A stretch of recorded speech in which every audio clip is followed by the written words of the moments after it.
SPL mid cap stocks में स्वागत करते हैं हमारे दोनों मेहमानों का। सेठी साहब तैयार हैं और साथ ही पालिया साहब भी बिल्कुल।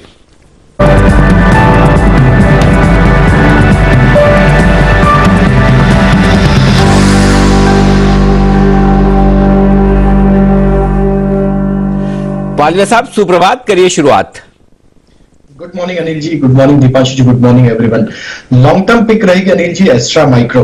ये स्टॉक में अगर हम देखें तो पिछले 3-4 वीक से करेक्शन देखने के बाद जो रिकवरी पिछले वीक में देखने को मिली और अब फॉलो अप बाइंग स्टॉक में देखने को मिल रही है।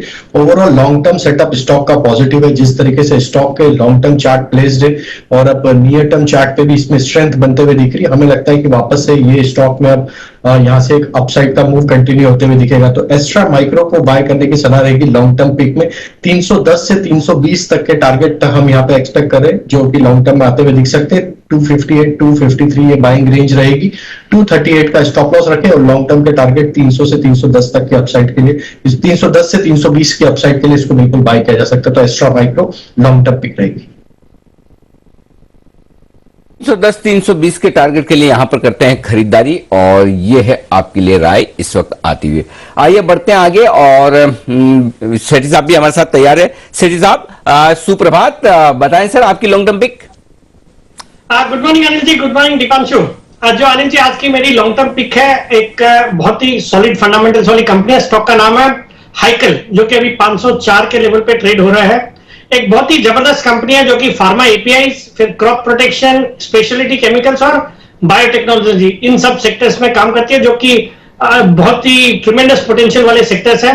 स्टॉक में अच्छा खासा करेक्शन अपने हाइट से होया हुआ है। 750 के हाइट के आसपास से आज 500 के आसपास ये स्टॉक ट्रेड कर रहा है। बाकी फंडामेंटल्स बहुत ही अच्छे हैं। सितंबर क्वार्टर में नतीजे भी बहुत ही अच्छे थे। 44 करोड़ का पैट था, जो कि पिछले साल 26 करोड़ का पैट था। रिटर्न रेशियोज बहुत अच्छे हैं। Return on equity around 14-15%, return on capital employed 20% का, डेट इक्विटी रेशियो 0.55 और कंपनी ने लगातार ये डेट रिडक्शन की तरफ फोकस किया है। प्रोमोटर्स की अच्छी खासी हिस्सेदारी है 69% की, कुछ भी प्लेज नहीं है। तो मुझे लगता है ये स्टॉक लॉन्ग टर्म में यहां से बहुत अच्छे अपसाइड दे सकता है। तो इस स्टॉक में करंट लेवल्स पे खरीदारी करने की सलाह, और मेरा 9 से 12 महीने में इसमें 700 रुपए का टारगेट है। ओके, तो 700 रुपए के टारगेट के लिए हाइकल, इस पर करनी है खरीदारी। पसंद है सेठी साहब को और एस्ट्रा माइक्रो पसंद है पालविया साहब को। पर आइए जैन साहब को क्या पसंद है 10 की कमाई के लिए, ये भी जान लेते हैं। जैन साहब बताएं सर। या फर्स्ट ऑफ ऑल तो विश्वेश जी को धन्यवाद। मैंने फ्राइडे के दिन जिंदाल पॉलीफिल्म्स दिया था और आज उसका टारगेट भी अचीव हो गया है और बहुत बढ़िया लगता है स्टॉक और अभी भी बहुत दमखम लगता है ये सेक्टर पे। तो वैसे मैं काफी दिनों से बुलिश था और ये स्टॉक का आज टारगेट भी अचीव हो गया। सो मैं आज जो स्टॉक ला रहा हूं, आज देखिए मेटल सेक्टर्स भी अच्छा कर रहे हैं और मेटल्स में लग भी रहा है कि कुछ ना कुछ एक करेक्शन के बाद वापस से एक माहौल बनेगा। तो मैं VSSL और ये स्टॉक जहां तक मुझे ध्यान है, मैंने जैन साहब के जेम्स में भी दिया है और जहां तक मुझे ध्यान है शायद ये SIP स्टॉक ही रहा हुआ है और सेठी साहब ने भी रिकमेंड किया हुआ है, ऐसा मेरा मानना है। तो VSSL देखिए वर्धमान ग्रुप है, बेहतरीन क्वालिटी कंपनी है, फंडामेंटली तो स्ट्रांग है ही है। और रिसेंटली इन्होंने 2019 में टेक्निकल एग्रीमेंट किया आईची स्टील कॉर्प से, जो कि जापान की एक लीडिंग कंपनी है। फॉरवर्ड इंटीग्रेशन किया स्पेशलाइज्ड फोर्जिंग्स में और कुछ स्टील ये लोग डेवलप कर रहे हैं जो कि स्पेशलाइज्ड एप्लीकेशन होगा ईवीज के लिए, जो कि आजकल सबसे बड़ा बजवर्ड है ईवीज और हाइब्रिड कार्स, हाइब्रिड और ये सब के लिए। सो ओवरऑल मुझे लगता है कि जिस तरीके का वर्धमान स्टील का एक पेडिग्री है, जिस तरीके से वर्धमान स्टील ने परफॉर्मेंस दिया है और 9 के P मल्टीपल पे, प्राइस टू बुक भी 1.94 है, प्रॉफिट की कैगर पिछले अगर 5 साल के देखें तो 55% की रही है। सितंबर का रिजल्ट बहुत ही बेहतरीन रहा है। 9 करोड़ का पैट था पिछले सितंबर में, उसके सामने 24 करोड़ का पैट और पिछले 3-4 क्वार्टर से कंटिन्यूअसली कंपनी 20s में पैसा कमा रही है। तो अगर ट्रेलिंग 12 मंथ बेसिस पे देखें तो 100 करोड़ का पैट पिछले 1 साल में रहा है और मार्केट कैप देखिए उसके सामने 980 करोड़ की। So I am quite bullish on the stock और मुझे लगता है कि ये स्टॉक जैसा पास में परफॉर्म किया और कुछ अब धीरे धीरे FIIs, DIIs ये लोग तो है ही है। और मुझे लगता है कि जो अगर हम नामचीने नामी ग्रामी कुछ रिटेल जो पब्लिक शेयर होल्डिंग में देखते हैं तो उनका भी नाम आता है, तो उससे भी कॉन्फिडेंस काफी बड़ा आता है। और आईची स्टील कॉर्पोरेशन जिसका मैंने नाम लिया वो भी 11.5% शेयर होल्डिंग इसमें रखती है। सो इस स्टॉक को बिल्कुल इन लेवल्स पे ले और ऊपर के लेवल से करेक्ट भी हुआ है 309 के लेवल्स ऊपर दिखाया हुआ है, उसके सामने आज अच्छा खासा करेक्टेड है, तो मुझे लगता है कि 300 तक के लेवल्स के लिए स्टॉक को बिल्कुल लेना चाहिए आने वाले 6 से 9 महीने के लिए। इसके लिए खरीदारी करनी है Vardhman steel, Vardhman special steel, ये है आपके लिए जैन साहब की तरफ से राय। और अनिल जी, 29 अप्रैल को एसआईपी स्टॉक में भी हमने इसके बारे में बात करी थी, तब 180 190 के लेवल्स पर था, वहां से 300 के ऊपर भी गया और करेक्ट होकर अब वापस 245 250 पर अवेलेबल है सर वर्धमान स्टील। बिल्कुल, तो ये है स्टॉक जहां पर एक्शन आपके लिए भरपूर 10 की कमाई के तौर पर संदीप जी की तरफ से। पालिया साहब, लॉन्ग टर्म पिक तो आप बता चुके हैं, अब बताइए पोजिशनल पिक एस्ट्रा माइक्रो के बाद। आइए उससे पहले पालिया साहब बताएं, उससे पहले एक बड़ी और एक्सक्लूसिव खबर की तरफ बढ़ जाते हैं आगे। हमारे संवाददाता तरुण शर्मा हमारे साथ कार्यक्रम में शामिल हो रहे हैं, एक बेहतरीन और बड़ी खबर लेकर चलते हैं तरुण के पास। तरुण, गुड मॉर्निंग, बताइए। Good morning sir. मैं बताना चाहूंगा कि एमसीएक्स, बीएसई, एनएसई तीनों के लिए ये बढ़िया खबर है, क्योंकि एक जो इलेक्ट्रिसिटी कॉन्ट्रैक्ट है जिसका सबको इंतजार है वो जल्द सेबी से मंजूर हो सकता है।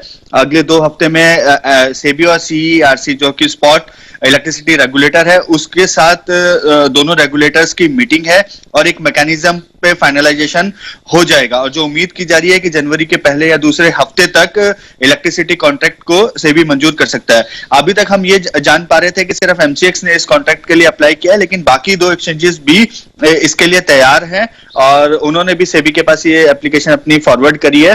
और तो सेबी इन तीनों एप्लीकेशन पर विचार करेगा और अगले महीने तक ये इलेक्ट्रिसिटी कॉन्ट्रैक्ट हम देखेंगे कि उनको एक्सचेंजेस को अप्रूवल मिलता हुआ दिखाई देगा। तो अब इसके बाद जो बाकी चीज रह जाती है वो है कि कब इसको लॉन्च किया जाएगा। तो उम्मीद की जा रही है कि इस मार्च से पहले इलेक्ट्रिसिटी कॉन्ट्रैक्ट मार्केट में लॉन्च हो जाएगा। और एमसीएक्स ने आईईएक्स के साथ टाई अप है, एनएससी का PXIL करके जो एक्सचेंज है क्योंकि उनकी ही सब्सिडरी उसके साथ टाई अप है, और बीएसई इन दोनों में से किसी भी एक्सचेंज के साथ अपना टाई अप कर सकता है, एक एमओयू साइन कर सकता है। तो जो एक बड़ा बाजार अब कमोडिटी एक्सचेंजेस के लिए खुलने जा रहा है वो है इलेक्ट्रिसिटी कॉन्ट्रैक्ट। ओके, तो इलेक्ट्रिसिटी कॉन्ट्रैक्ट्स आपके लिए तैयार होते हुए दिख रहे हैं ट्रेडिंग के लिए, और तरुण बता रहे हैं मार्च तक इसी फाइनेंशियल ईयर में इसकी संभावना है, और इस संभावना के चलते सबसे ज्यादा फायदा अगर किसी एक एक्सचेंज को होगा तो वो है एमसीएक्स, मल्टी कमोडिटी एक्सचेंज, और यहां पर से भी इस इलेक्ट्रिसिटी कॉन्ट्रैक्ट को मंजूरी देने के आखिरी पड़ाव पर है। एक बार फंडामेंटली भी इस पर राय ली जाए और साथ ही वायदा कारोबार के लिहाज से भी एमसीएक्स के लेवल्स जय आप देखकर तैयार रखें। जैन साहब, एमसीएक्स या बिल्कुल, एमसीएक्स तो देखिए थर्सडे के दिन भी बात हुई थी तो मैंने इलेक्ट्रिसिटी कॉन्ट्रैक्ट्स का जिक्र किया था, और एमसीएक्स तो देखिए फैंटास्टिक लेवल्स पे भी है। और आईएक्स को तो फायदा ही, आईएक्स की जब बात हो रही थी, और अब उसके बाद एमसीएक्स में जब ये लिस्टिंग होगी, और एमसीएक्स में तो देखिए दूसरी चीजें भी जो है मैं उसके बारे में भी थोड़ा बताना चाहूंगा कि उनके जो ऑप्शंस के कॉन्ट्रैक्ट्स है वो one after the another launch हो रहे हैं। अब निकल का भी ऑप्शन का कॉन्ट्रैक्ट लॉन्च हो रहा है, और फिर जो मेटल डेक्स, बुल डेक्स, इनमें भी ट्रैक्शन आ रहा है, क्रूड ऑयल के ऑप्शन कॉन्ट्रैक्ट में आ रहा है। सो ओवरऑल एक फुल फ्लेजेड अब सारे प्रोडक्ट्स आ जाएंगे, इंडाइसेस के फ्यूचर्स एंड ऑप्शंस, और जो बाकी मेटल्स हैं उनके भी ऑप्शंस, और प्लस इलेक्ट्रिसिटी। तो एमसीएक्स के लिए मुझे लगता है कि काफी ब्राइट फ्यूचर है। और दूसरी बात यह है कि जब एनसीडीएक्स और एनएससी का भी जो मर्जर होगा तो उससे भी इस इंडस्ट्री में पूरा एक और बहुत बड़ा वो आएगा। तो मुझे लगता है कि MCX is a very good by at this levels, और आराम से 2000 प्लस के लेवल्स के लिए आने वाले सालों के लिए उसको होल्ड करें। डाउनसाइड आए तो घबराए नहीं, लेना ही है, जैसा कि मैं बीएसई और सीडीएसएल के लिए बोल रहा हूं, बिकॉज जो प्लेटफॉर्म वाली जो बात है, और जो प्लेटफॉर्म को एक इतना बड़ा एक वैल्यूएशन मिलता है, इन एक्सचेंजेस को अभी भी सस्ते वैल्यूएशंस पे ट्रेड किया जा रहा है, और एंट्री बैरियर्स और जो लिक्विडिटी लाना एक एक्सचेंज के लिए इतना बड़ा चैलेंज है, और जहां पे लिक्विडिटी है वो एक बहुत बड़ा एक एडवांटेज होता है। So I am very bullish on MCX. Okay, तो एमसीएक्स पर बेहद बुलिश है फंडामेंटली, लेकिन टेक्निकली और एफएनओ के लिहाज से भी क्या जय उतने ही बुलिश हैं? जय बताइए। बिल्कुल अनिल जी, एक अच्छा खासा अगर हम देखें तो 3 वेव करेक्टिव पैटर्न खत्म हुआ है एमसीएक्स में, और जो हिसाब से 2 दिन पहले एक बहुत ही शार्प अच्छी रिकवरी लोअर लेवल से हमें जो देखने मिली, दैट क्लियरली इंडिकेट्स के अब यहां से हमें ऊपर का मूव देखने मिल सकता है। 1770 तक के लेवल शॉर्ट टर्म एनर्जी में देख रहा हूं, और वो बहुत ही इंपॉर्टेंट लेवल भी होगा 1770 का। अगर उसके ऊपर निकलता है तो हमें और तेजी लगभग 1850 1900 लेवल तक भी देखने मिल सकती है। But as of now from the very near term 1770 ये लेवल्स हमें एमसीएक्स में देखने मिल सकते हैं। नीचे की तरफ अनिल जी मुझे ऐसा लग रहा है 1600 का लेवल बहुत ही इंपॉर्टेंट है। So with that as a stop loss इसमें खरीदी करके चल सकते हैं। तो ये है एमसीएक्स फ्यूचर्स और आपको मैं देता हूं अगले 2 मिनट, और 2 मिनट इसके लिए दे रहा हूं कुणाल जी, राकेश जी, जैन साहब, जय, सब जितने भी पैनलिस्ट हैं, 2 मिनट आपको सेलिब्रेशन करना है, अपने अपने हिसाब से करना है, जैसे करना चाहें वैसे करें और खुलकर करें, क्योंकि आपके सामने कैमरा होंगे बंद, आप होंगे ब्रेक में। सेलिब्रेशन इसलिए करना है कि टेस्ट मैच भारत ने दूसरा जीत लिया 372 रनों से हरा कर। देखिए मुंबई में टेस्ट होने का हम कितना मेंटल सपोर्ट करते हैं, तो 372 रनों की बड़ी जीत मिली है और टेस्ट सीरीज में 1-0 से आगे हो। तो पहले वाला भी जीता था, एक थोड़ा सा एक रह गया विकेट, नहीं तो ऑलमोस्ट जीत गए थे। तो दूसरा वाला टेस्ट जीत चुके हैं, तो एंजॉय कीजिए। 2 मिनट के लिए आपका समय शुरू होता है अब। छोटा सा ब्रेक, जल्द लौटेंगे।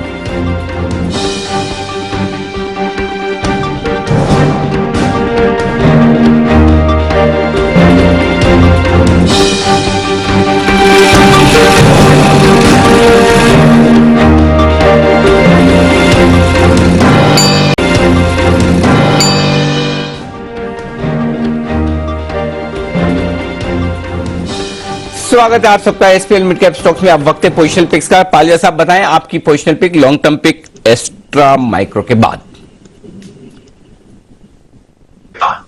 नहीं जी, पोजिशनल पिक जो रहेगी वो रहेगी सेंचुरी प्लाई। सेंचुरी प्लाई का सेटअप देखें तो स्टॉक एक बुलिश टेरिटरी में ट्रेड कर रहा है। लॉन्ग चार्ट के हिसाब से देखें तो स्टॉक एक बुलिश जोन में ही है, लेकिन जो पिछले दिनों में जो एक करेक्शन देखने को मिला, स्टॉक एक अपॉर्चुनिटी दे रहा है यहां से बाय करने के लिए वापस।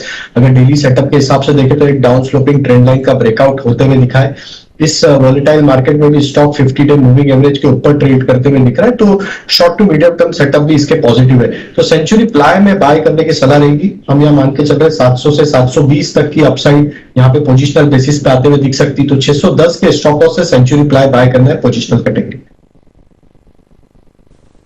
ओके, तो ये है आपके लिए राय इस वक्त सेंचुरी प्लाई में खरीदारी करने के लिए आज से पोजिशनली। और सेठी साहब आप कौन सा शेयर खरीदेंगे पोजिशनली? बिल्कुल अनिल जी, जो आज की मेरी पोजीशनल पिक है वो उसी सेक्टर से है जो आज फोकस में है। मेटल की इनडायरेक्ट बेनिफिशियरी है ये कंपनी रेन इंडस्ट्रीज। अभी थोड़ी देर पहले संदीप ने भी जिक्र किया था वीएसएसएल वर्धमान स्पेशल स्टील, जो कि मैंने भी पहले 2 बार रिकमेंड किया हुआ, और आज बाकी भी जितने मेटल स्टॉक्स है बहुत अच्छा कर रहे हैं। ये रेन इंडस्ट्रीज ये कंपनी सीमेंट के कारोबार में तो है ही है, जहां इनकी कैपेसिटी है 4 मिलियन टन की। इसके अलावा ये सीपीसी यानी कैल्साइन पेटकोक बनाती है, जो कि एल्यूमिनियम इंडस्ट्री के ऊपर निर्भर करता है। तो एल्यूमिनियम के प्राइसेस जब बढ़ते हैं या एल्यूमिनियम स्टॉक्स अच्छा करते हैं, एल्यूमिनियम इंडस्ट्री अच्छा करती है, तो इनको उसका एक बहुत बड़ा फायदा होता है। तो उसके लिहाज से इस स्टॉक में जो मेटल का इनडायरेक्ट बेनिफिट है उस तरीके से आता है। स्टॉक अभी 215 के लेवल पे ट्रेड कर रहा है, और बाकी इसमें कोल तार भी है इस कंपनी के पास। बाकी फंडामेंटली एक अच्छी कंपनी है जिसके अच्छे रिटर्न रेशियोज है, डेट रिडक्शन पे पूरा फोकस है। बाकी सितंबर तिमाही भी अच्छी थी, और बाजार के दिग्गज निवेशक, दिग्गज नाम जैसे मोनिश पाबराई साहब है, उनकी अराउंड 5.7% स्टेक है। डॉली खन्ना जी है 1.18% स्टेक। ये स्टॉक अपने हाइट से अच्छा खासा करेक्ट होकर 215 के आसपास ट्रेड कर रहा है। मुझे लगता है इन लेवल्स पे इस स्टॉक को खरीदना चाहिए। मेरा इसमें पोजिशनली टारगेट है 245 रुपए का, और स्टॉप लॉस रखना है 205 रुपए का। इसका टारगेट 205 का स्टॉप लॉस रेन इंडस्ट्रीज। ये है काउंटर सेठी साहब को पसंद। आइए 10 की कमाई चलते हैं राकेश जी कुणाल जी के पास, उनके स्टॉक आइडिया के लिए। बताएं सर। दीपांशु, हमारी 10 की कमाई का स्टॉक आइडिया है एनबीसीसी। स्टॉक काफी समय से एक्यूमुलेशन में घूम रहा है, और यहां पर हम देखें तो short term, medium term, long term तीनों एवरेजेस मर्ज कर रही हैं। तो इन स्तरों पर करेक्शन पर एनबीसीसी को एक्यूमुलेट करने की राय है। ओवर टू कुणाल जी। देखिए, स्टॉक काफी करेक्ट हो चुका है दीपांशु, और करेक्ट होने के बाद अब एक मेजर सपोर्ट के आसपास ट्रेड कर रहा है। मध्यम से लंबी अवधि के लिए खरीदारी की राय दे रहे हैं। यहां पर एक बहुत मेजर बेस 40 रुपए के आसपास अब क्रिएट हो चुका है, और ऊपर काफी बड़ी जगह बाकी है। तो इन स्तरों पर हमारी मध्यम से लंबी अवधि के लिए खरीदारी की राय है। हमारा टारगेट है 55 रुपए का, और इन स्तरों पर एनबीसीसी में बाय करें। ओके, एनबीसीसी ये है आपके लिए 10 की कमाई का शेयर। भूले बिस्तर स्टॉक्स में ये भी शामिल। अब यहां पर लंबे समय बाद बाय कॉल आता हुआ दिखा है, और आई एम श्योर थोड़े तो सुमित जी सोच ही रहेंगे कि मैं कैसे मिस कर गया, ये तो कुणाल जी राकेश जी ले गए। तो कोई बात नहीं, सुमित जी की तरफ से भी 10 की कमाई में कोई न कोई बढ़िया स्टॉक आने की तैयारी में। तब तक आइए ले लेते हैं शॉर्ट टर्म पिक। बताएं राजेश जी, आपकी शॉर्ट टर्म पिक आज के लिए। Anil ji, short term pick रहेगी विमता लैब। हालांकि स्टॉक में एक अच्छा मूव आज के सेशन में बना है, लेकिन जिस तरीके से अगर हम इसके डेली सेटअप देखें तो एक रेंज का ब्रेकआउट करते हुए दिख रहा है स्टॉक। 425 के आसपास अब स्टॉक ट्रेड कर रहा है, 13% अप है। लेकिन जिस तरीके से स्ट्रेंथ स्टॉक में नियर टर्म चार्ट पे बनी हुई और एक कंटिन्यूटी बनी हुई अप ट्रेंड की, हमें लगता है शॉर्ट टर्म में ये स्टॉक में 470 से 485 तक की अपसाइड आते हुए दिख सकती। तो इसमें कोई भी अगर डिप भी मिलती तो इसको ऐड करें। 398 का स्टॉप लॉस रखे और विमता लैब में बाय करने की सलाह रहेगी 470 485 के टारगेट के लिए। तो ये है आपके लिए इन खरीदारी करने की राय विमटा लैब में शॉर्ट टर्म पिक के तौर पर आती हुई राजेश जी की तरफ से। और सेठी साहब, आप भी बताइए अपनी short term pick. Anil ji, जो आज की मेरी शॉर्ट टर्म पिक है वो एक रियल एस्टेट स्टॉक है, सेक्टर फोकस में है। स्टॉक का नाम है प्रेस्टीज एस्टेट, जो कि अभी 450 के लेवल पे ट्रेड कर रहा है। Bangalore based real estate company है।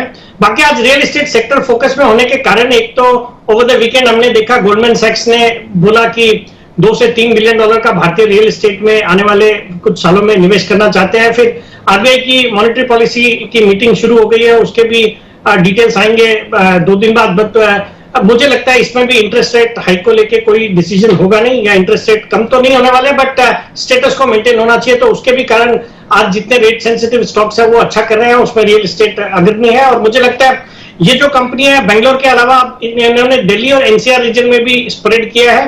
पिछले साल ब्लैकस्टोन के साथ एक डील करी जिसमें 12 एसेट्स अपने बेचे और उसके जरिए जो पूंजी जुटाई उससे कर्ज को काफी कम किया है। बाकी सेक्टर एक फोकस में है, जिस तरह से जो होम लोन की दरें या स्टेट गवर्नमेंट्स के इंसेंटिव के कारण पूरा सेक्टर अच्छा कर रहा है। स्टॉक अपने हाइट से भी अच्छा खासा करेक्ट हो चुका है। मुझे लगता है इस स्टॉक को ये जो करंट लेवल है 450 के आसपास यहाँ पे खरीदारी करनी चाहिए। 465 का मेरा टारगेट है और 435 का मेरा स्टॉप लॉस रहेगा। ओके, तो ये है आपके लिए प्रेस्टीज एस्टेट्स, जहां पर आपको करनी है खरीदारी। सिटी साहब की तरफ से एक और रियल एस्टेट काउंटर जहां पर रखनी नजर। आज रियल एस्टेट अच्छे फोकस में आ रहे हैं। पर आइए चलते हैं जय ठक्कर के पास जानने के लिए उनकी 10 की कमाई का आइडिया। जय, बताएं। बिल्कुल दीपांशु, मेरे पास जो 10 की कमाई आज वो है एबी कैपिटल। एबी कैपिटल मुझे ऐसा लग रहा है कि एक बहुत ही बढ़िया ब्रेकआउट दे चुका है फॉलिंग चैनल में से दीपांशु, एंड यहाँ पे ऑलमोस्ट एक गोल्डन क्रॉसओवर हमें देखने मिला है। अगर ये मंथली क्लोज भी अगर हमें 110 रुपए के ऊपर मिलता है तो ये और कंफर्मेशन मिल जाएगा। तो गोल्डन क्रॉसओवर एक बुलिश साइन मानी जाती है, और काफी समय के बाद अगर आपको ये देखने मिल रहा है, एक वॉल्यूम के साथ ब्रेकआउट देखने मिला दीपांशु। लास्ट अगर आप हफ्ता 10 दिन का वॉल्यूम देखो तो एवरेज वॉल्यूम से काफी अच्छा वॉल्यूम देखने मिल रहा है। सो ये जो अप ट्रेंड देखने मिल रहा है is with an increase in volumes. तो प्राइस वॉल्यूम ब्रेकआउट हुआ है एबी कैपिटल में। यहाँ पे खरीदना आपको 119 के आसपास। और दीपांशु, मुझे ऐसा लग रहा है कि ऊपर में पोजिशनल पर्सपेक्टिव लगभग हमें ऊपर में 145 तक के लेवल्स देखने मिल सकते हैं। इंडिकेटर्स अगर पॉइंट ऑफ व्यू देखें तो डेली चार्ट्स पर तो अच्छा खासा एक बाय क्रॉसओवर में देखने मिला है, positive divergence double bottom, but weekly charts पर काफी ओवरसोल्ड होने के बाद अब फ्रेश बाय क्रॉसओवर यहाँ पे देखने मिल रहा है। और मंथली कैटेगरी में तो ऑलरेडी ये मंथली डिग्री पर ऑलरेडी ये बाय मोड पर ही है। So I think at all the levels right from monthly to daily charts AB capital में एक मोमेंटम बनते हुए देखने मिल रहा है।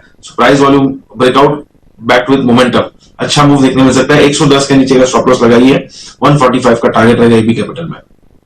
टारगेट 110 का स्टॉप लॉस एबी कैपिटल। जय की तरफ से उनकी 10 की कमाई का आइडिया। आइए कुछ ट्रेडिंग कॉल्स भी हैं तैयार। चलते हैं राकेश जी कुणाल जी के पास बिगुल चार्ट कॉर्नर का।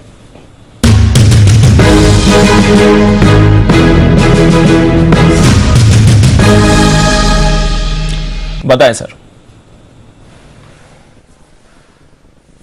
दीपांशु, मेटल्स में एक रिबाउंड है और हमारा जो चार्ट कॉर्नर पिक है वो Steel Authority of India SAIL पर खरीदारी की राय है। पिछले 5 डेज के हाइस, पिछले 5 दिनों के हाइस को स्टॉक ने क्रैक करा है। एक पॉजिटिव क्रॉसओवर है। ओवर टू कुणाल जी। देखिए दीपांशु, स्टॉक ने 105 रुपए के क्रिटिकल लेवल को तोड़ करके 3-4 दिन उस लेवल के नीचे ट्रेड किया और अब वापस से 105 के लेवल को कॉन्कर करने में सफल हुआ है। तो यहां पर एक रबर बैंड पैटर्न बनता हुआ चार्ट पर नजर आ रहा है। इन स्तरों पर बाय करके चलें। 104 रुपए 75 पैसे पर 104.75 पर स्टॉप लॉस रखें। स्टील अथॉरिटी में खरीदारी करनी है। पहला टारगेट ही 108 रुपए का है, तो 108 पहला टारगेट, 110 रुपए इवेंचुअल टारगेट। सेल में खरीदारी करें। बिल्कुल, तो 110 के फाइनल टारगेट के लिए खरीदारी करनी है सेल में। ये है आपके लिए राकेश जी, कुणाल जी की तरफ से राय। आइए एक ट्रेडिंग कॉल जय भी दे रहे हैं, बिगुल जय का जैकपॉट।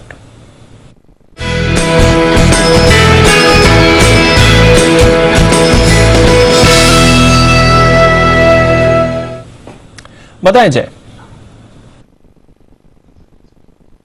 दीपांशु, एक्सिस बैंक का 670 के स्ट्राइक का कॉल ऑप्शन आप खरीदे, 24 रुपए पर ये मिल रहा है। Deepanshu, risk reward point of view मुझे बहुत ही अच्छा लग रहा है। 18 रुपए का आपका एक स्टॉप लॉस लगाना है। ऊपर में जो फर्स्ट टारगेट इसका बनेगा that would be 31, second target would be somewhere around 36। सो 31, 36 ये दो टारगेट्स के लिए खरीदे। एक्सिस बैंक का 670 के स्ट्राइक का कॉल ऑप्शन। बैंक्स अगर आप देखें दीपांशु तो एक पॉजिटिव टेरिटरी में ऑलमोस्ट आ चुका है, मतलब काफी अच्छा रिकवर हुआ है। आईटी के थोड़े प्रेशर की वजह से निफ्टी में हमें दबाव देखने मिल रहा है, बट आई एम श्योर कि यहाँ पे भी आपको बाउंस 17,250, 300 तक के लेवल से देखने मिल सकता है। एक्सिस बैंक में लास्ट वीक में अच्छा पॉजिटिव क्लोज हमें देखने मिला था दीप, और आई थिंक विद दैट ये जो हमें ओवरऑल एक फॉल देखने मिला है दैट विल पॉज एंड यहाँ से हमें एक बाउंस बैक एक्सिस बैंक में देखने मिल सकता है। एक अच्छी शॉर्ट कवरिंग वहां पे देखने मिल सकती है। ओके, तो एक्सिस बैंक का 670 रुपए वाला कॉल ऑप्शन खरीदिए 24 रुपए में, 18 का स्टॉप लॉस, 31 और 36 के टारगेट। और जो एग्रेसिव ट्रेडर्स के लिए आज स्टॉप लॉस का लेवल दिया था दीप 35,900 का, एग्जैक्टली बैंक निफ्टी का बॉटम वही बना है 35,891, उससे 9 पॉइंट नीचे। तो आप देख सकते हैं पहले बड़े सपोर्ट लेवल के आसपास से बैंक निफ्टी रुका है। निफ्टी जरूर 17,150 के अपने सपोर्ट से थोड़ा नीचे गया था 50 पॉइंट, लेकिन बैंक निफ्टी इस लिहाज से थोड़ी सी ताकत, थोड़ी सी मजबूती, या यूं कहें कि थोड़ी सी कम कमजोरी दिखा रहा है आज के सेशन में। आइए अब वक्त है न्यूज पर व्यूज सेगमेंट का, और आज एक नई कंपनी हमारे साथ कार्यक्रम में शामिल हो रही, रेटगेन ट्रैवल टेक्नोलॉजीज। –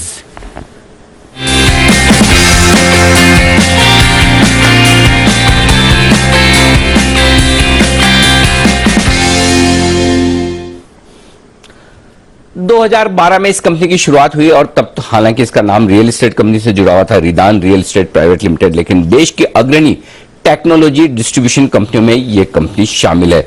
हॉस्पिटैलिटी और ट्रेवल इंडस्ट्रीज में सबसे बड़ी सॉफ्टवेयर सेवाएं देने का, जिसका नाम आजकल जो शब्द इस्तेमाल होता है ना, सास, एस डबल ए, 2 छोटे ए और एस, ये है सॉफ्टवेयर एज ए सर्विस। ये सर्विसेज देने का कारोबार करती है कंपनी। ये नए जमाने के बिजनेसेस है, और दुनिया में हॉस्पिटैलिटी और ट्रेवल इंडस्ट्री में डेटा पॉइंट्स के सबसे बड़े एग्रीगेटर्स में रेटगेन शामिल है। और सितंबर 2021 तक, यानी कि अभी हाल ही में 1462 एक्टिव ग्राहक इस कंपनी के पास में। पहले आइए आईपीओ की जानकारी आपको दे दूं, और उसके बाद हम टॉप मैनेजमेंट से करेंगे बातचीत। 405 से 425 रुपए ये है प्राइस बैंड। 35 शेयरों के लॉट में आप अप्लाई कर सकते हैं। 960 करोड़ का जो है वो ऑफर फॉर सेल है, जिसमें प्रोमोटर्स भी और कुछ बड़े इन्वेस्टर्स जो हैं नॉन प्रोमोटर, वो अपनी इक्विटी बेच रहे हैं। फ्रेश इश्यू आ रहा है 375 करोड़ का, यानी कि कुल मिलाकर 1335 करोड़ की इश्यू साइज होगी, और इश्यू की ऊपरी बैंड पर लगभग 4,500 करोड़ के मार्केट कैप की यह कंपनी बनेगी। यह है आपके लिए पूरी जानकारी। आइए अब स्वागत करते हैं कंपनी के चेयरमैन और managing director CMD Bhanu Chopra साहब का, जो कि इंडियाना यूनिवर्सिटी से बिजनेस में बैचलर ऑफ साइंस की डिग्री हासिल कर चुके हैं। 15 साल से ज्यादा का गहरा अनुभव आपका है एंटरप्रेन्योर के तौर पर, और अब इस कंपनी का आईपीओ लाकर कंपनी को लिस्ट करवा रहे हैं। चोपड़ा साहब, बहुत बहुत स्वागत है आपका। सबसे पहले धन्यवाद, आपने जी बिजनेस के लिए समय दिया। नए जमाने का बिजनेस है आपका। सास आजकल के जमाने में आईटी स्पेस में बड़ी अपकमिंग थीम है। तो पहले सर ये बताएं कि आपकी कंपनी करती क्या है, आपका बिजनेस मॉडल क्या है, और आपकी कंपनी पे कमाई, रेवेन्यू कहां से आता है? Sir, first of all thank you कि आपने मुझे अपने शो पे बुलाया। तो रेटगेन जो है वो, जैसे कि आपने कहा, सास सॉल्यूशंस प्रोवाइड करती है ट्रैवल और हॉस्पिटैलिटी इंडस्ट्री को। तो अगर आपने ट्रैवल बुक किया है ऑनलाइन, तो उसके बिहाइंड द सीन्स रेटगेन का सॉफ्टवेयर है। तो हम अपने कस्टमर्स को हेल्प करते हैं कि जिससे वो गेस्ट एक्वायर करें, उन्हें रिटेन करें और वॉलेट शेयर एक्सपेंशन करें। हमारी 3 बेसिकली बिजनेस लाइंस हैं, इन्हें हम कहते हैं मार्टेक, डिस्ट्रीब्यूशन और डैश, और मैं 30 सेकंड लूंगा इन्हें समझाने में। तो मार्टेक में हम जो होटल के बिहाफ पे उनकी सारी डिजिटल मार्केटिंग करते हैं, इंक्लूडिंग सोशल चैनल्स और गूगल, जिससे उनको हम कस्टमर लाके दे सके। दूसरा, हमारे डिस्ट्रीब्यूशन बिजनेस में हम ओटीएस और होटल सिस्टम को कनेक्ट करते हैं। तो जब आप डिफरेंट वेबसाइट्स पे जाके होटल्स का सर्च करते हैं तो वो सारी जो जानकारी है, लाइव इंफॉर्मेशन है, वो रेडियन से पावर्ड है। और जब आप बुकिंग करते हैं तो वो सारी इंफॉर्मेशन ओटीए से होटल के सिस्टम में लाइव रेडियन के सिस्टम के थ्रू जाती है। उसे ऐसे समझिए कि वो एक पाइप है, टेक्निकल पाइप जो हम कनेक्ट करते हैं। और जो तीसरा बिजनेस है वो डेटा एज अ सर्विस है, वो सब प्राइसिंग से रिलेटेड है। हम अपने कस्टमर्स को ये बताते हैं कि उनका कंपटीशन प्राइसिंग में क्या कर रहा है, और डिमांड के बेसिस पे, यूटिलाइजेशन के बेसिस पे हम ये रेकमेंड करते हैं कि उन्हें प्राइस कैसे करना चाहिए अपना प्रोडक्ट। तो जो हमारा बिजनेस मॉडल है, जो SaaS में एक प्रेवलेंट मॉडल है, वो सब्सक्रिप्शन है। ये सब्सक्रिप्शन मॉडल जैसे कि नेटफ्लिक्स और Amazon में आप मंथली पे करते हैं कुछ भी प्रोग्राम व्यू करने के लिए, सिमिलरली SaaS में आप सॉफ्टवेयर यूज करने के लिए मंथली पेमेंट करते हैं। तो हमारा मॉडल जो है 75% सब्सक्रिप्शन है, 25% ट्रांजैक्शन बेस्ड है। जैसे कि हमने समझाया कि डिस्ट्रीब्यूशन का जो हमारा बिजनेस है वो ट्रांजैक्शनल बेस्ड है। तो जो जितनी बुकिंग्स आती हैं उसके बेसिस पे हम मोर रेवेन्यू कमाते। तो ये जो मॉडल है ये बहुत ही फेवरेबल मॉडल है, बिकॉज ये हाईली रिकरिंग है और स्टिकी है। हमारे जो टॉप 10 कस्टमर्स हैं वो हमारे साथ ओवर 7 इयर्स हैं। तो ये जो प्रेडिक्टेबल रेवेन्यू है, हमने अपनी फाइलिंग में भी बताया कि ये ऑलमोस्ट 97% है। तो it makes it a very very valuable business model. अच्छा चोपड़ा साहब, मैं थोड़ा और समझना चाहता हूं, कुछ समझ में आया, थोड़ा और समझना बाकी। तो बेसिकली आपके कस्टमर्स में कौन हुए? होटल्स हुए जो बुकिंग्स वगैरह लेते हैं तो आप उनके लिए सॉफ्टवेयर देते हैं, या फिर यात्रा, क्लियर माई ट्रिप, easemytrip.com जैसे कंपनियां जो आपके सॉफ्टवेयर का इस्तेमाल करती है, जिनको आप टेक्नोलॉजी देते हैं, जिनको आप है ना कंपेयर करके देते हैं डेटा दूसरे साइट्स वाले क्या कर रहे हैं क्या नहीं, कौन है आपके कस्टमर्स?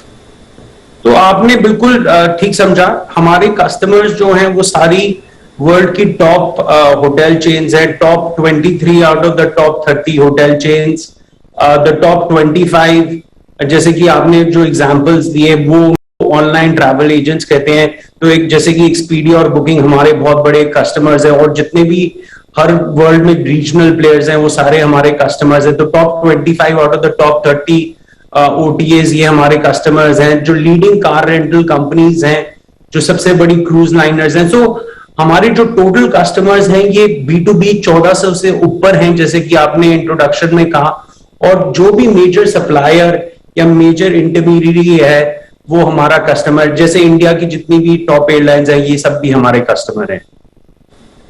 समझ गया, बिल्कुल ठीक है, अब ये चीज समझ में आ गई। अच्छा, अब दूसरी चीज सर, जो कुछ भी आप पैसा कमाते हैं वो इन कंपनियों से कमाते हैं, न कि कस्टमर से। सपोज मैं जाके किसी भी ई कॉमर्स प्लेटफॉर्म पे जाके मैं टिकट बुक कर रहा हूं, मुझे कोई एयर टिकट बुक करनी है, तो आप मुझसे कुछ नहीं ले रहे हैं। जो कंपनी है, जैसे मैंने यात्रा से टिकट बुक किया, easemytrip से टिकट बुक किया, तो आपकी कमाई उन कंपनियों से आती है, राइट?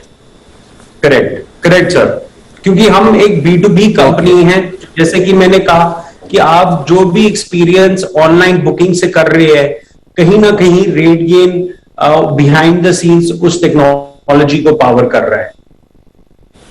ठीक बात है। तो एक तरफ आप टेक्नोलॉजी देते हैं और दूसरी तरफ वो डेटा एनालिसिस करके देते हैं, जिससे कि एक कंपनी अपने कॉम्पिटिटर्स के सामने कैसे खड़ी है, प्लस उन्हें और भी जो भी विशेष डेटा चाहिए कस्टमर्स के वो बना कर देते हैं। तो जाहिर सी बात है सर, ये तो नए जमाने का बिजनेस है, कुछ हद तक आर्टिफिशियल इंटेलिजेंस वाला भी है। तो इसमें ये बताए, आपका ज्यादातर कारोबार तो बाहर से ही है ना? जहां तक मुझे समझ में आ रहा है कि लगभग 98% आपका रेवेन्यू बाहर के देशों से आता है सर। करेक्ट। तो हमारा, मैं आपको ब्रेकडाउन देता हूं, 65% हमारा नॉर्थ अमेरिका से आता है, 15% यूरोप से आता है, 15% रेस्ट ऑफ द वर्ल्ड से आता है, और 5% जो है बाकी वो इंडिया से आता है। ओके। अच्छा, आपके हिंदुस्तान में तो लिस्ट होने के बाद आपकी तरह की ये एक पहली कंपनी होगी चोपड़ा साहब? यदि हाँ तो ये बताएं। दूसरा ये कि फिर अगर ऐसा है तो क्या कोई ग्लोबल प्लेयर्स हैं ऐसी, बाहर विदेश में ऐसी कंपनियां जिनसे आप अपने आप को कंपेयर करते हैं कि ये हमारे तरह की ही कारोबार करने वाली कंपनी है या हमारी कॉम्पिटिटर है, ऐसा कोई है? तो आपने बिल्कुल सही कहा कि हम इंडिया की largest hospitality and travel SaaS player है, और इंडिया में कोई हमारा ऐसे कंपेटिटर नहीं है, बाहर हमारे कंपेटिटर हैं, बट मैं ये कहना चाहूंगा क्योंकि हमारी जो बिजनेस लाइंस हैं, 3 डिफरेंट बिजनेस लाइंस हैं और ये हम एक प्लेटफॉर्म की तरह बेचते हैं, तो हमारा एक इक्विवेलेंट कंपेटिटर नहीं है। हर बिजनेस लाइन में जो डिफरेंट प्रोडक्ट्स हैं उनके डिफरेंट कंपेटिटर्स हैं। जैसे कि जो हमारा, मैंने आपको बताया, जो हम डिजिटल मार्केटिंग करते हैं होटल्स के बिहाफ में, ये हमारा यूएस में बहुत बड़ा कारोबार है। इसमें हम एक कैजुअल फ्राइडे की कंपनी है, उससे कम्पीट करते हैं। जो हमारा डिस्ट्रीब्यूशन बिजनेस है, हम एक चाइनीज कंपनी से कम्पीट करते हैं, डर्बीसॉफ्ट। और सिमिलरली जो हमारा जो data as a service business line है, उसमें हमारी डिफरेंट कंपेटिटर्स हैं, कोई अमेरिका से है, कोई इजराइल से है, बट इंडिया से कोई कंपटीशन नहीं है। ओके, चलिए, तो इंडिया में तो कोई कंपटीशन है नहीं। अब सर 2-3 चीजें जो मैं पूछना चाहता हूं आपसे।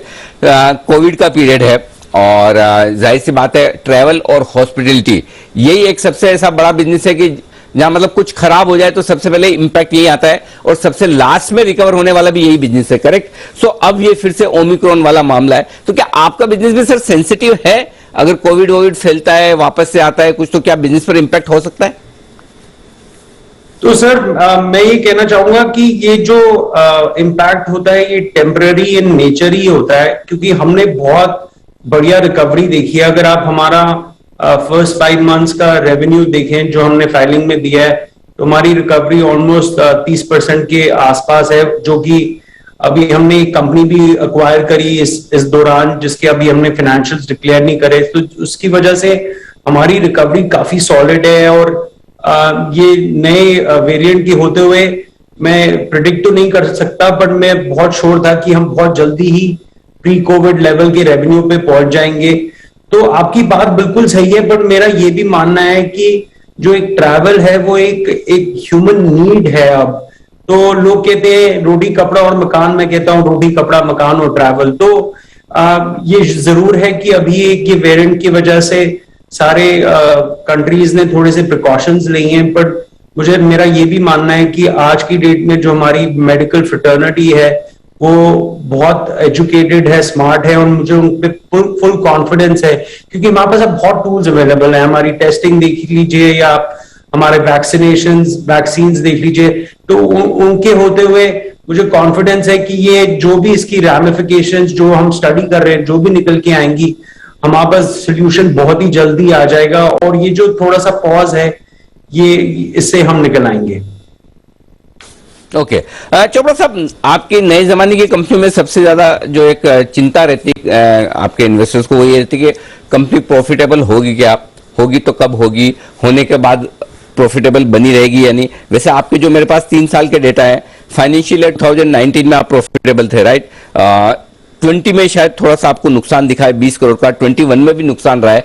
तो प्रॉफिटेबिलिटी के बारे में जरा आइडिया दे आपके इन्वेस्टर्स को कि किस तरह की प्रॉफिटेबिलिटी की उम्मीद की जाए, क्योंकि नुकसान में भी है, मुनाफे में भी है, तो अब आगे क्या उम्मीद की जाए?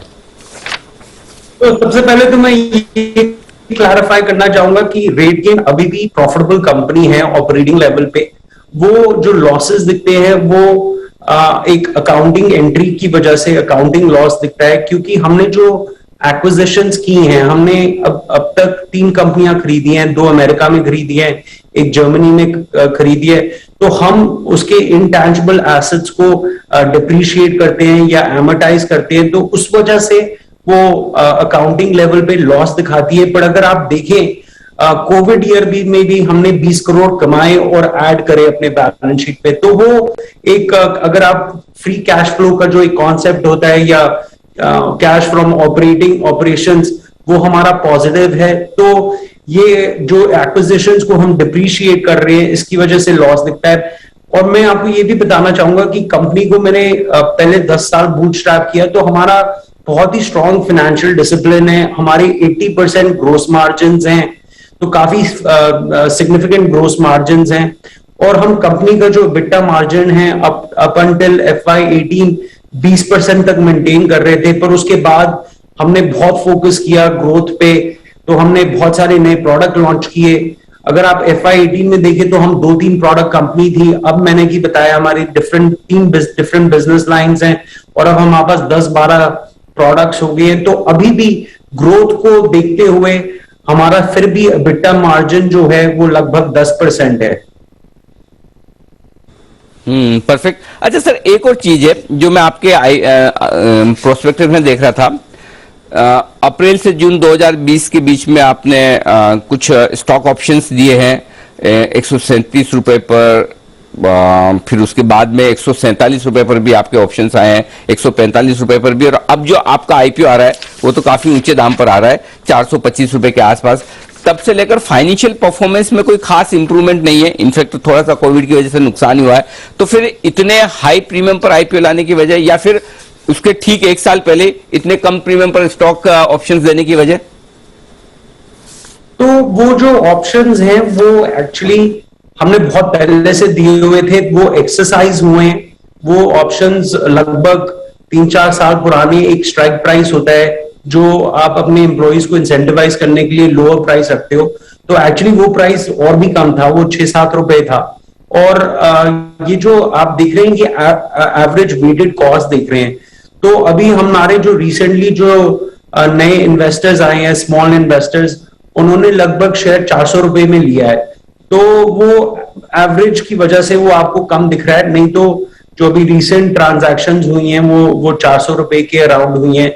और जो आपने कहा कि जो हमारे फर्स्ट 5 मंथ्स का परफॉर्मेंस है, जैसे कि मैंने कहा कि वो हमारी ग्रोथ अच्छी हुई है, अच्छी रिकवरी हमने देखी है, 28 से 30% हमने वो रिकवरी देखी है। और दूसरा, जैसे कि मैंने कहा कि वो जो अभी भी लॉसेस आपको दिख रहे हैं वो अकाउंटिंग लेवल पे हैं, बट हमारे मार्जिन 10% हैं और हम अभी भी कैश जनरेट कर रहे हैं, बल्कि कंपनी में अभी 165 करोड़ बैलेंस शीट पे before the IPO it is sitting on a balance sheet. Perfect. अच्छा चोपड़ा साहब, आखिरी सवाल आपसे ये पूछूंगा कि मतलब ये रेट गेन का आइडिया कहां से आया आपका? आप तो चूंकि इंडिया यूनिवर्सिटी से पढ़ाई करके आए हैं, और उसके बाद किस तरह से आपको लगा कि नहीं एक बिजनेस मॉडल ऐसा भी हो सकता है जहां पर हम कंपेयर करें सारी हॉस्पिटलिटी और ट्रैवल इंडस्ट्री को और कुछ इस तरह की सेवाएं दें? तो ये बिजनेस आइडिया कहां से आया, और ये फिर रेट गेन ये नाम कहां से निकाला सर आपने? तो मैं एक्चुअली काफी साल अमेरिका में था, जैसे कि आपने कहा मैं वहां पे पढ़ा, मेरा बैचलर डिग्री कंप्यूटर साइंस और फाइनेंस में था, और मैंने जो जॉब किए, मैं कंसल्टिंग जॉब्स कर रहा था जब मैंने स्टार्ट किया अपना करियर। तो उन कंसल्टिंग में मैं डिफरेंट सिटीज जाता था, अमेरिका की शिकागो में बेस्ड था। तो हमेशा अभी भी जब हम कहीं ट्रैवल करते हैं तो डिफरेंट वेबसाइट्स पे जाके प्राइस कंपेयर करते हैं कि हमें बेस्ट डील मिल जाए। तो मैं एक बेस्ट डील्स की साइट बनाना चाहता था जिसमें आपको बेस्ट डील मिले, आप कहीं भी ट्रैवल करना चाहते हैं। तो तब मैंने डिसाइड किया कि मैं रेट गेन एक वेबसाइट बनाऊंगा जो प्राइस कंपैरिजन वेबसाइट होगा स्पेसिफिकली ऑन ट्रैवल डील्स।